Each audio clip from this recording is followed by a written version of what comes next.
Hello dear friends, तो मैं हूं आरती। संस्कृति आईएएस यूट्यूब चैनल पे आप सभी का स्वागत है। मैं फिर से हाजिर हूं आपका जून 2024 दिसंबर 2024 के बीच साइंस और टेक से संबंधित जो भी करंट अफेयर्स बहुत चर्चा का विषय बने हुए थे उनका हम यहाँ पर रिवीजन कर रहे हैं।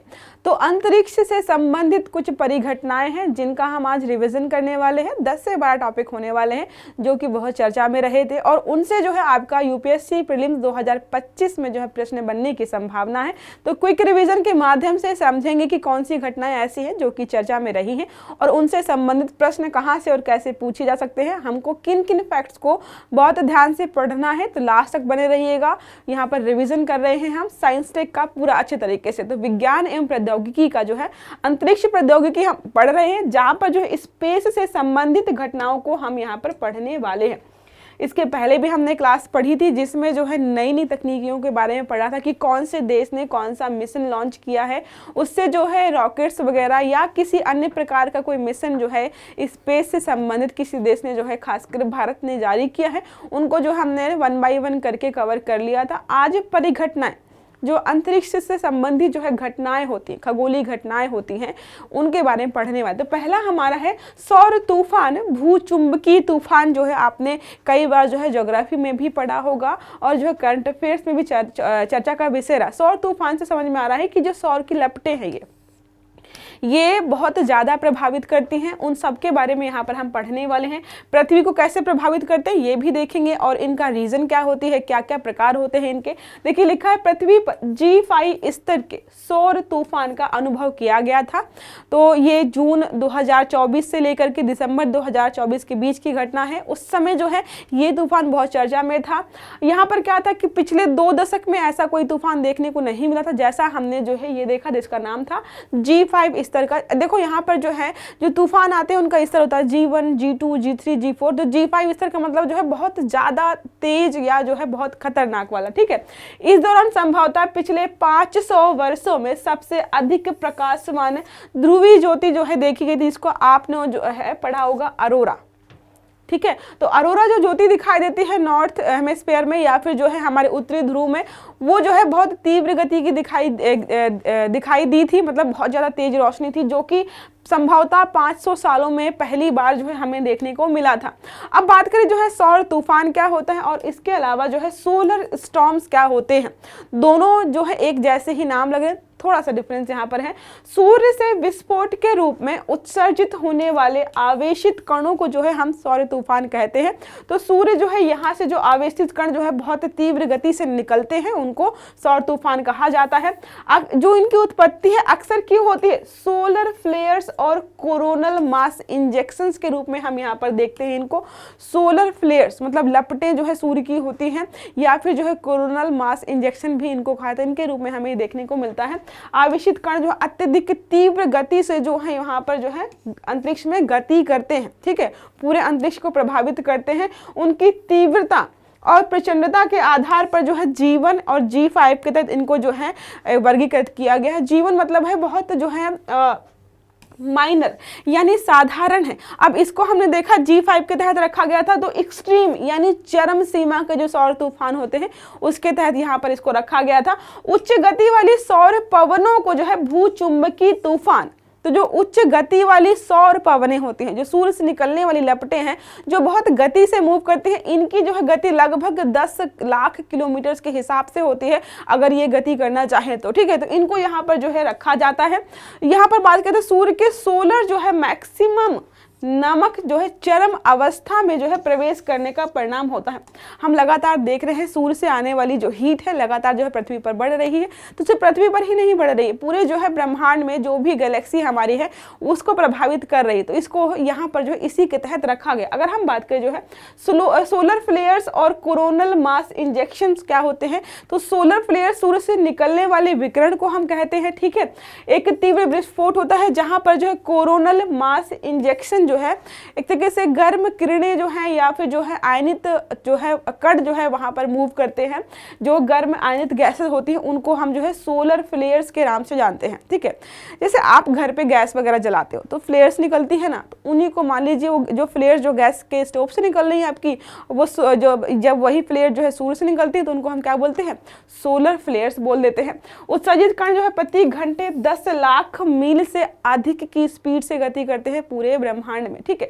ये कण पृथ्वी के निकट पहुंचकर जो है हमारा जो पृथ्वी का चुंबकीय क्षेत्र है वहां पर व्यवधान उत्पन्न करते हैं, इसलिए हमें पढ़ रहे हैं। तो कोई भी चीज जो है ब्रह्मांड में जो है या जो है एक तरीके से अंतरिक्ष में हो रही है और पृथ्वी को प्रभावित कर रही है तो हमें उसके बारे में जानना बहुत जरूरी हो जाता है।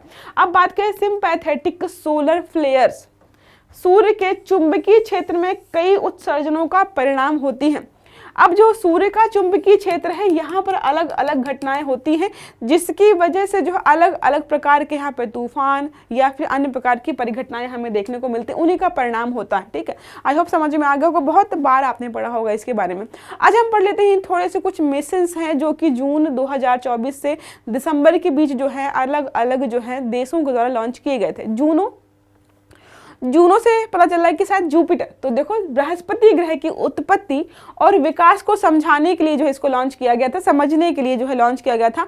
जो भी बृहस्पति के संभावित ठोस ग्रही कोर की यहाँ पर जांच की जा रही थी, साथ में है इस ग्रह के चुंबकीय क्षेत्र का भी हमें मानचित्र प्रस्तुत करना था, तो इसको जो है लॉन्च किया गया था। जूनो मिशन किसका है, नासा का है। अब बात करें पेस मिशन भी नासा का है। इसमें बहुत सारी चीजों को जो है इंक्लूड किया गया था, प्लैंकटन को देखना, एरोसोल्स को देखना, क्लाइमेट को देखना, ओशन इकोसिस्टम जो है जितनी भी पृथ्वी के मेजर चीजें हैं उन सबको यहाँ पर उन सबका अध्ययन करने के लिए नासा ने लॉन्च किया था। याद रखना है, पेस नाम रखा था इसका, ठीक है। अब यहाँ पर बात करते हैं इस रहस्य को समझना कि एरोसोल महासागरीय जल सतह में पादप प्लवक की वृद्धि को कैसे बढ़ावा दे सकते हैं। अब जो पादप प्लवक हैं वो जितने ज़्यादा होंगे वहाँ पर क्या है, हमें पता है कि ऑक्सीजन जो है बहुत ज़्यादा जनरेट करते हैं। इसके अलावा जो है जो सूर्य से आने वाली जो विकिरण होती है उसको अब्जॉर्ब भी करते हैं, तो इसलिए जो है इसको हम और कैसे बढ़ा पाएँ, फाइटोप्लैंक्टन्स को कैसे बढ़ाते हैं, इस पर जो है रिसर्च की जा रही थी। नेक्स्ट मिशन है मावेन मिशन। मावेन मिशन भी किसका है, नासा का है।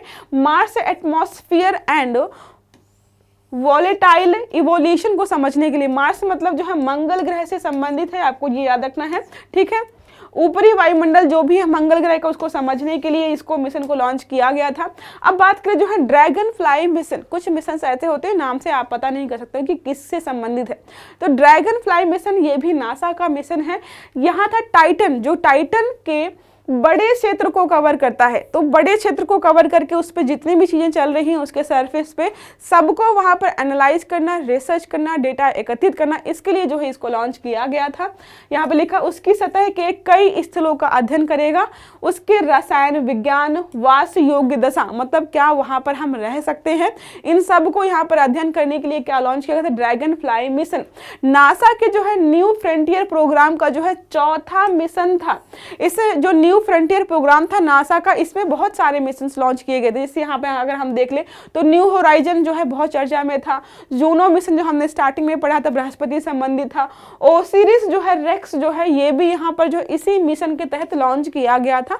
तो याद रखना है 4 मिशन जो है लॉन्च किए, जिसमें कि ड्रैगन फ्लाई मिशन भी इसी का हिस्सा रहा है। फिर लिखा है यूरोपा क्लिपर। यूरोपा क्लिपर भी नासा का ही प्रोग्राम है, ठीक है।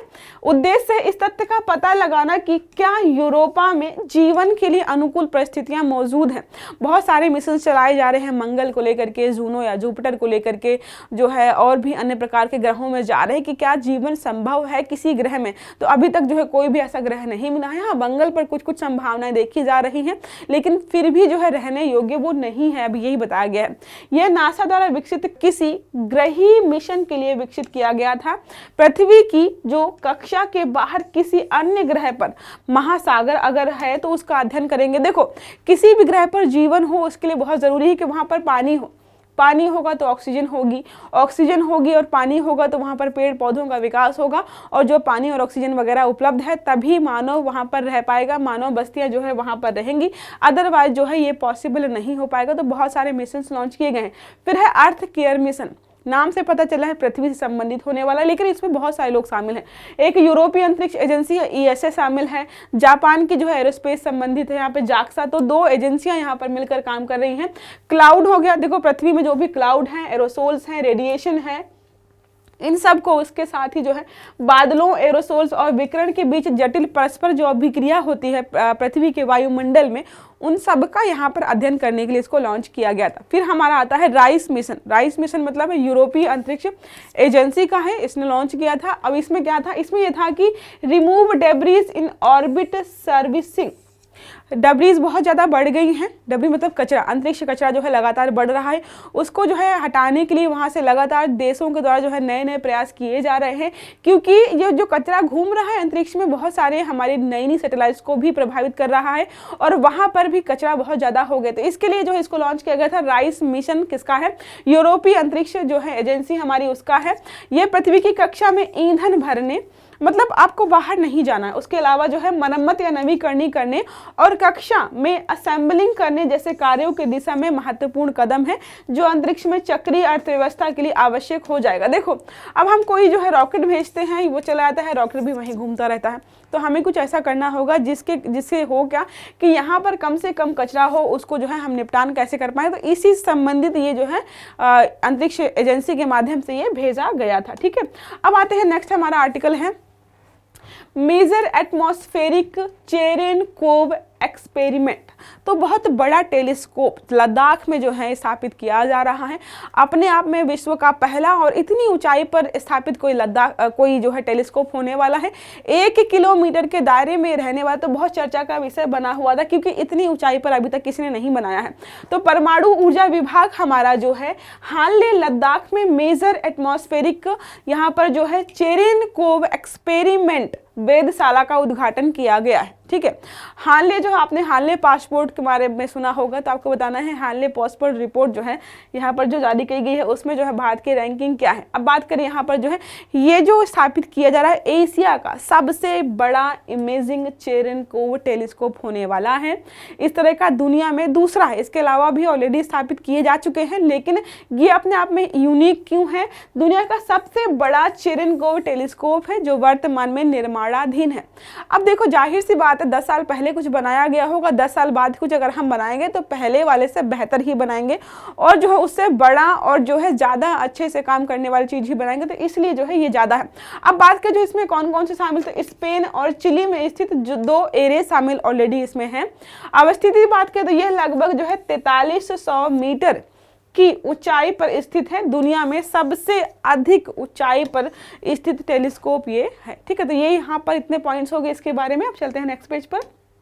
उद्देश्य क्या है, उद्देश्य यही है कि ब्रह्मांड की उत्पत्ति कैसे हुई, ब्लैक होल हो गए और अन्य ग्रह जो है कैसे बनते हैं, कैसे काम करते हैं, इनको और सटीक तरीके से हम जान पाएं और गहराई से जो है इसको जान पाएं, इसके लिए ही इसको स्थापित किया गया है। उच्च ऊर्जा की जो भी घटनाएं होती हैं, कोई तारा मरता है, कोई तारा नया बनता है, ये सब कैसे होता है, ऊर्जा गामा विकिरण कैसे होता है, इन सबको समझने के लिए जो है इसको यहाँ पर जो है रखा गया है।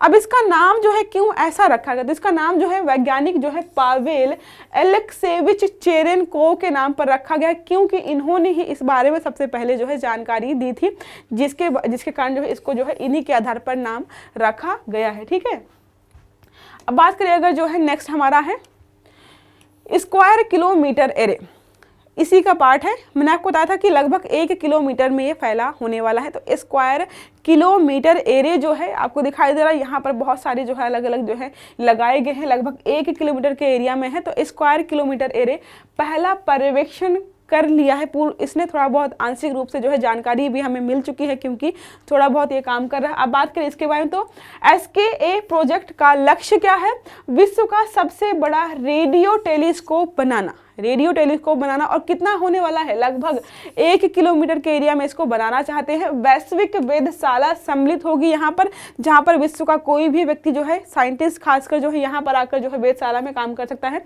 2 बड़े टेलीस्कोप यहाँ पर लगाए जाएंगे, एक दक्षिण अफ्रीका में होने वाला है और एक ऑस्ट्रेलिया में स्थापित किया जाएगा, ताकि जो है कम्युनिकेशन जो है कनेक्शन जो है सही समय पर सही तरीके से किया जा सके, ताकि पूरा हम एरिया कवर कर पाए। फिर क्या है SK टेलीस्कोप के बारे में, ब्रह्मांड की उत्पत्ति को समझना, जैसे कि हमने पहला पढ़ा था, जो हानले में स्थापित किया जा रहा है। गुरुत्वाकर्षण तरंगों को पता लगाना है। साथ में जो आकाश गंगा है, डार्क मैटर कैसे बनता है, कैसे काम करता है, ब्रह्मांडीय चुंबकीय जो हमारे विकास वगैरह हो रहा है वहाँ पर कैसे हो रहा है, इन सबको जो है यहाँ पर सम्मिलित करके इन सब पर रिसर्च की जाएगी। भारत जो है इस प्रोग्राम का भाग जो है संगठन में जो है एसोसिएट सदस्य के रूप में 2012 से काम कर रहा है। एसके टेलीस्कोप के निर्माण पूर्व चरण में है, मतलब बन रहा है, अभी कुछ हद तक बन भी गया है, इन फ्यूचर और बनने की संभावना है, कुछ थोड़ा बहुत काम भी इसने करना स्टार्ट कर दिया। ठीक है, अब आते हैं नेक्स्ट आर्टिकल पे। नेक्स्ट आर्टिकल हमारा है ब्राउन ड्वार्फ। आपने बहुत सारे जो है तारों के बारे में पढ़ा होगा, ग्रहों के बारे में पढ़ा होगा, उपग्रहों के बारे में पढ़ा होगा। हम आज पढ़ेंगे ब्राउन ड्वार्फ के बारे में, ये क्या होता है, तो कैसे काम करता है। तो खगोलविदों की एक टीम ने जेम्स वेब स्पेस टेलीस्कोप से जो है यहाँ पर देखा, अवलोकन किया है।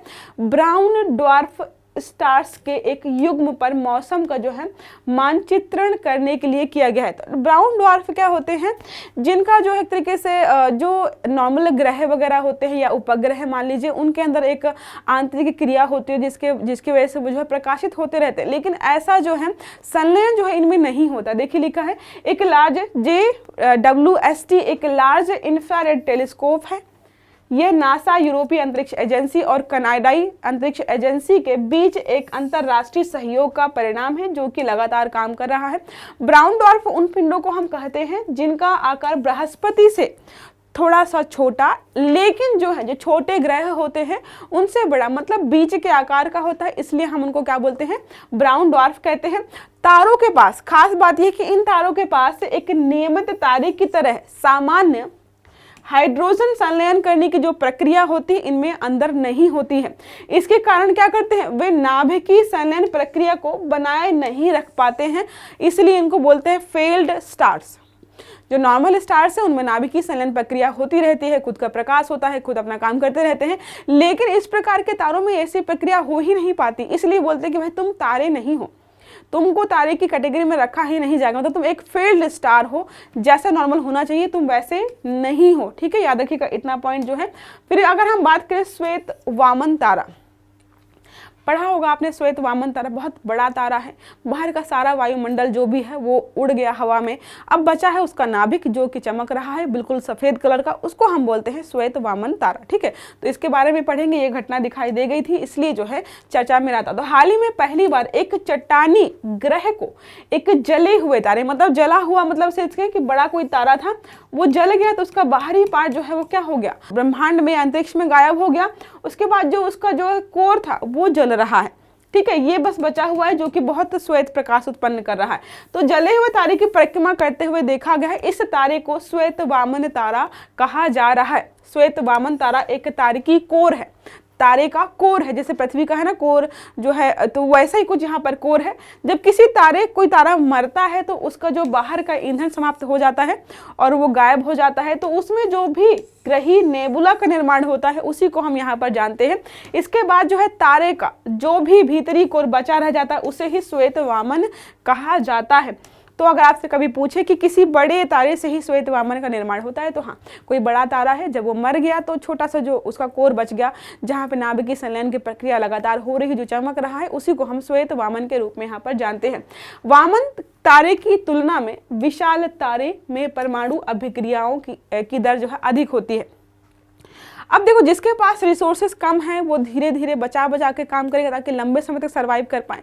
जिसके पास ज़्यादा शक्तियां हैं, ज़्यादा पावर है, तो वो बिल्कुल ऐसे हाथ खोल के खर्च करता है। तो जो बड़ा तारा होता है उसमें जो नाभिकीय संलयन की प्रक्रिया होती है बहुत तीव्र होती है, तो इससे होता क्या, वो जल्दी खत्म हो जाता है। अब जो छोटा तारा है जो श्वेत वामन है उसके पास बस नाभिक ही है जो कि जला, तो धीरे धीरे वो होता है, तो जिसकी वजह से जो है इनमें प्रक्रिया जो है लंबे समय तक होती है।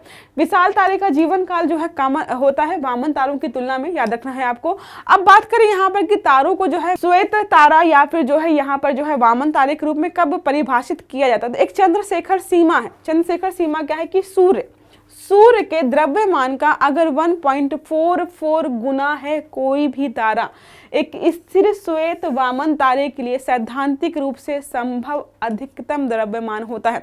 तो किसी भी तारे का द्रव्यमान अगर जो इससे अधिक है या इस तक है, इससे अधिक है, तो हम उसको क्या बोलेंगे, श्वेत वामन तारा बोलते हैं। यदि ऐसे तारे का द्रव्यमान चंद्रशेखर सीमा से अधिक होता है तब या तो न्यूट्रॉन स्टार बनता है या फिर जो है ब्लैक होल का निर्माण होता है। तो ब्लैक होल का निर्माण क्या होता है, जब कोई तारा बिल्कुल जो है जिसका द्रव्यमान बहुत ज़्यादा बढ़ जाएगा। अब जब ज़्यादा बढ़ जाएगा तो आसपास चीज़ों को जो है खींचना शुरू कर देगा, तो वो ब्लैक होल के रूप में जो है निर्मित हो जाता है। अब नेक्स्ट हमारा है प्लंजिंग रीजन, ये भी ब्लैक होल से ही संबंधित है। तो प्लंजिंग रीजन क्या होता है, जैसे हमें पता है कि ब्लैक होल जो है इसके आसपास जो है चीज़ें घूमती रहती हैं, लेकिन हमें ये भी पता है कि बहुत कम चीज़ें जो है इसके आसपास घूम पाती, क्योंकि ज़्यादातर चीज़ें जो है इसमें गिर जाती हैं। गुरुत्वाकर्षण जो बल है इतना तेज या इतना तीव्र गति से काम करता है, तो ये प्लंजिंग रीजन यही होता है।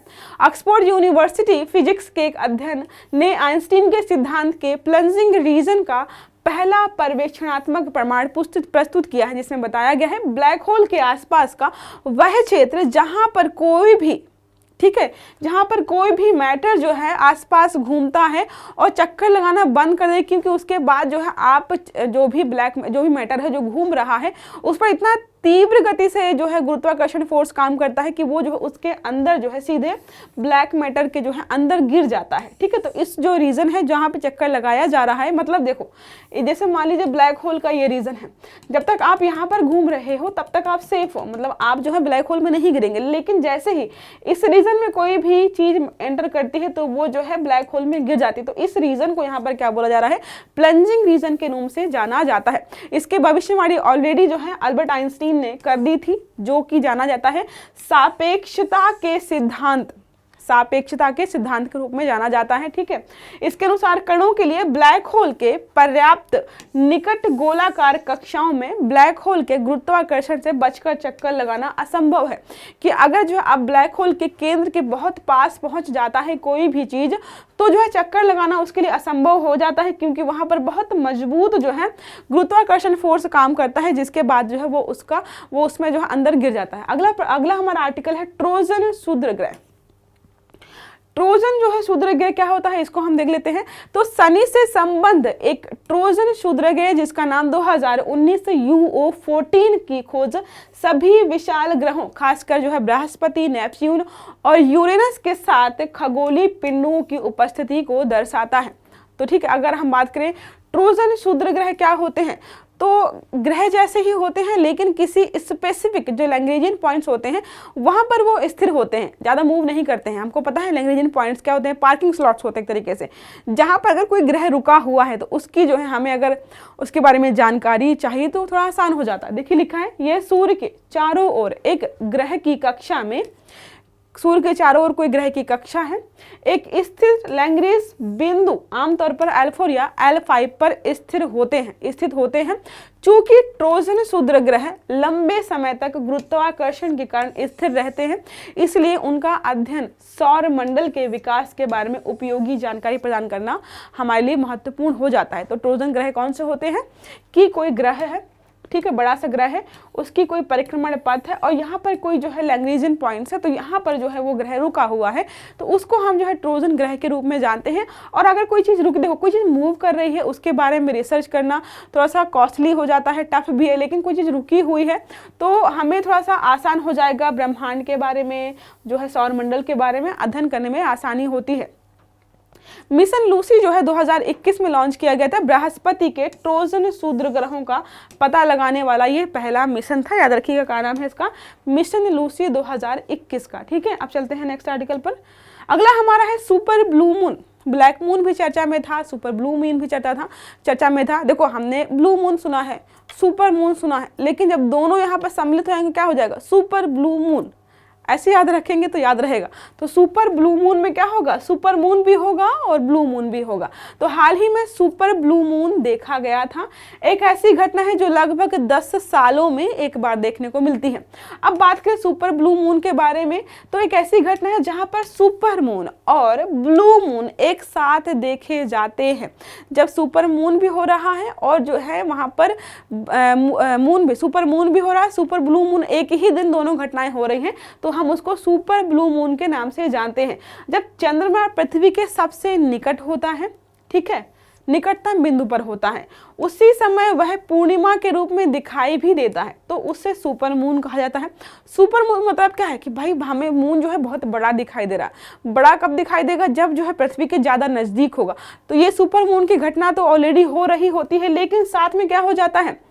अब बात करें ब्लू मून, दो प्रकार के होते हैं। एक मासिक होता है, जब एक ही महीने में 2 बार, यहाँ पर जो है एक ही माह में 2 बार पूर्णिमा होगी, उसको हम बोलते हैं ब्लू मून, ठीक है।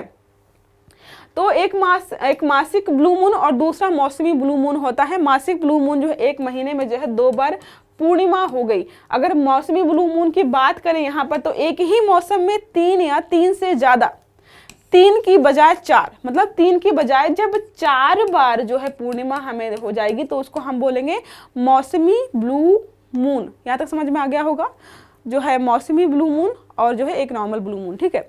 नेक्स्ट आर्टिकल हमारा बोल रहा है रूमी वन। तो रीयूजेबल जो हमारे रॉकेट्स वगैरह होते हैं उससे संबंधित ये प्रोग्राम है। कल हमने पढ़ा था कि हम जो है बहुत सारी चीज़ें ऐसी बना रहे हैं, जैसे हम कोई अंतरिक्ष में कोई भी अपना मिशन लॉन्च करते हैं, तो जो रॉकेट्स हमारे होते हैं या लॉन्चर होते हैं, जो उनको हम ऐसा बनाएं कि एक बार लॉन्च करने के बाद वो वापस जो है हमारे यहाँ पर वापस आ जाएँ और दोबारा अगले मिशन के लिए भी हम उनको इस्तेमाल कर पाएँ। तो यहाँ पर एक इसी प्रकार का है।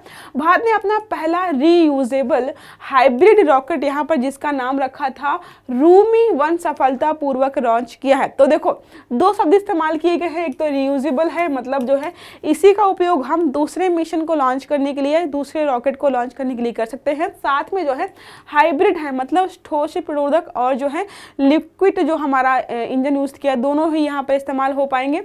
तो रॉकेट को जो है तमिलनाडु स्थित startup space John India Martin के ग्रुप के सहयोग से बनाया गया है। इसे मोबाइल लॉन्चर का इस्तेमाल करके लॉन्च किया जा रहा है। सबसे मोस्ट इंपॉर्टेंट है 3 क्यूब सैटेलाइट्स इसमें होने वाले हैं। साथ में जो है 50 पिको सैटेलाइट्स भी शामिल किए गए हैं। तो इनको हम देख लेंगे कि क्यूब सैटेलाइट्स क्या होते हैं, पिको सैटेलाइट्स क्या होते हैं। क्यूब सैटेलाइट्स को हम नैनो सैटेलाइट्स के रूप में जानते हैं और पिको तो और भी छोटे हो जाते हैं। 2 तरह के सैटेलाइट्स जो है ग्लोबल वार्मिंग और जो है जलवायु परिवर्तन से संबंधित डेटा एकत्र करेंगे। क्यूब सैटेलाइट जो है नैनो उपग्रह होते हैं जिनका वेट जो है 1 किलोग्राम से लेकर के 10 किलोग्राम के बीच में होता है और पिको सैटेलाइट्स तो और कम होता है, 0.1 जो है से लेकर के 1 किलोग्राम के बीच के ही होते हैं। अब ये कैसे काम करते हैं ये हमें नहीं पढ़ना है। अब बात करें यहाँ पर रूमी 1 की विशेषताएं क्या होने वाली हैं। एक तरह का हाइब्रिड है, ठीक है, हाइब्रिड रॉकेट इंजन है। इसका मतलब इसमें ठोस और तरल प्रणोदक दोनों ही प्रकार के रहने वाले हैं। कॉम्बिनेशन यहाँ पर दोनों का रहने वाला है। इससे जो है इंजन की दक्षता जो है बढ़ जाती है, परिचालन लागत में भी कमी आती है। इसके अलावा जो है पर्यावरण अनुकूल भी है, 100% जो है पायरोटेक्निक मुक्त है और इसमें जो है TNT का जो है प्रतिशत भी कम होता है। अब बात करें यहाँ पर रीयूजेबल रॉकेट का। इसका मतलब ये कि हमने एक रॉकेट लॉन्च किया, उसी का इस्तेमाल करके दोबारा जो है हम उसका फिर से इस्तेमाल कर पाएंगे। तो इससे होगा क्या, हमें बार बार जो है नया रॉकेट लॉन्चर नहीं बनाना होगा। तो इससे बोला है कि लगभग जो है 65% की लागत भी हमारी कम हो जाएगी। और इससे अगर हम पहले जो है मान लीजिए साल भर में 12 रॉकेट लॉन्च करते थे, तो हम जो है 24 मतलब इससे ज़्यादा कर पाएँ, क्योंकि हमें जो है बार बार बनाना नहीं पड़ेगा उसको। और इसके अलावा जो है जो हमारा अंतरिक्ष है वहाँ पर जो भीड़ बढ़ रही है, कचरा हो रहा है, मतलब कचरा जो बढ़ रहा है वो भी कम हो पाएगा। क्यों? क्योंकि जो है ये रॉकेट तो वापस आ गया ही नहीं अंतरिक्ष में। तो ये बहुत सारे बेनिफिट्स जो हैं हमें होने वाले हैं। अगला हमारा है अंतरिक्ष पर्यटन। आज का लास्ट टॉपिक है ये अंतरिक्ष पर्यटन। तो लोग जो है सब जगह घूम घूम के थक गए हैं, हिल स्टेशन भी जा चुके हैं, गोवा भी जा चुके हैं, बैंकॉक भी लोग जा ही चुके हैं। अब चाहते हैं कि हम अंतरिक्ष में जाकर घूम कर आएंगे। तो अब जब घूमना चाहते हैं लोग, देखो डिमांड है तो सप्लाई तो कोई करेगा ही। तो एक प्राइवेट संस्था है जो कि बोली चलो ठीक है हम घुमा कर लेकर आएंगे। तो चर्चा में क्यों आया था इसको हम देख लेते हैं। तो एक व्यक्ति है जो कि यहाँ पर जाना चाह रहे थे। तो ब्लू ओरिजिन नामक स्पेस स्टार्टअप है जो कि लोगों को घुमा के लाता है स्पेस में, कि गोपी थोटाकुरा उनके न्यू शेपर्ड के 25वें मिशन का हिस्सा होंगे। इन्होंने बोला है कि हम जो है इनके 25वें मिशन का हिस्सा मतलब घूमने जाएंगे। अब बात करें अंतरिक्ष पर्यटन क्या है, तो अंतरिक्ष पर्यटन संबंधी गतिविधियां व्यक्तियों को मनोरंजन, रोमांच या छुट्टी बिताने के लिए जो है यहाँ पर उद्देश्य के लिए अंतरिक्ष में भेजने वाली चीजें हैं। किसी ने नहीं सोचा होगा कि जब लोगों की छुट्टियां होंगी तो जो है स्पेस में घूमने जाएंगे। अभी तक तो मतलब आप में से बहुत सारे ऐसे होंगे कि भाई छुट्टियां होती हैं तो संडे भी नहीं मिलता है कि जाकर जो है थोड़ा आसपास कहीं पार्क वार्क में घूम ले। लोग कहाँ जा रहे हैं, स्पेस में घूमने जा रहे हैं। और आप लोगों का गोवा का प्लान भी अभी तक जो है कामयाब नहीं हुआ होगा। अब बात करें यहाँ पर अंतरिक्ष पर्यटन के प्रकार। देखो जैसे हमारे होते हैं कि जो हिल स्टेशन जाएंगे, चलो जो है ऋषिकेश तक चले जाते हैं, या होता है चलो थोड़ा सा और आगे चले जाएंगे, मनाली तक चले जाते हैं। कुछ लोग होते हैं नहीं भाई आगे जाएंगे, बिल्कुल लद्दाख वद्दाख घूम के आएंगे। तो यहाँ पर भी ऐसा ही है, जो अंतरिक्ष वाला जो पर्यटन का कार्यक्रम है वहाँ पर भी है कि यहाँ तक जाना है या यहाँ तक जाना है या बिल्कुल घूम आना आगे तक। देखिए लिखा है उपकक्षीय जो सब ऑर्बिटल होता है, इसमें क्या होता है यात्रियों को कार्बन रेखा पृथ्वी से 50 से 60 मील ऊपर ले जाकर उनको वहीं से वापस ले आते हैं। कार्बन लाइन जो औसत जो अगर देखें समुद्र तल से 100 किलोमीटर की ऊंचाई पर एक सीमा है जो कि हमारे वायुमंडल और अंतरिक्ष के बीच सीमा है। यहाँ से बाहर गए तो आप अंतरिक्ष में हो, वहाँ से अगर अंदर है तो आप जो है पृथ्वी के वायुमंडल में, ठीक है। उसके अलावा दूसरा होता है कक्षीय ऑर्बिटल होता है, यात्रियों को कार्बन रेखा से काफी ऊपर ले जाया जाता है। अंतरिक्ष यात्री यहाँ पर कई दिन या साप्ताहिक रूप से जो है जाते हैं, बिता सकते हैं और रहते हैं, मस्त घूम फिर के आते हैं। ठीक है, यहाँ तक समझ में आ गया आपको। तो ये रहा आज का हमारा क्लास जिसमें हमने पढ़ा अंतरिक्ष से संबंधित परिघटनाएं या घटनाएं जो भी बहुत ज़्यादा चर्चा में थी पिछले साल, वो हमने यहाँ पर ऑलरेडी पढ़ ली है। आई होप आपको समझ में आ गई होंगी कि क्या है कैसे है। रिवीजन है तो हम जो है बहुत ज़्यादा समय इसमें नहीं लगा सकते हैं, रिवीजन के तौर पर ही इसको हमने कवर किया है। तो क्लास अगर समझ में आई है और अच्छी लगी है तो लाइक जरूर करिएगा, चैनल को सब्सक्राइब करना मत भूलिएगा, बेल आइकन दबाइएगा ताकि जितने भी हमारे आर्टिकल्स हैं वो आपको समय पर मिलते रहें। अच्छे से पढ़िएगा। Have a good day. Thank you.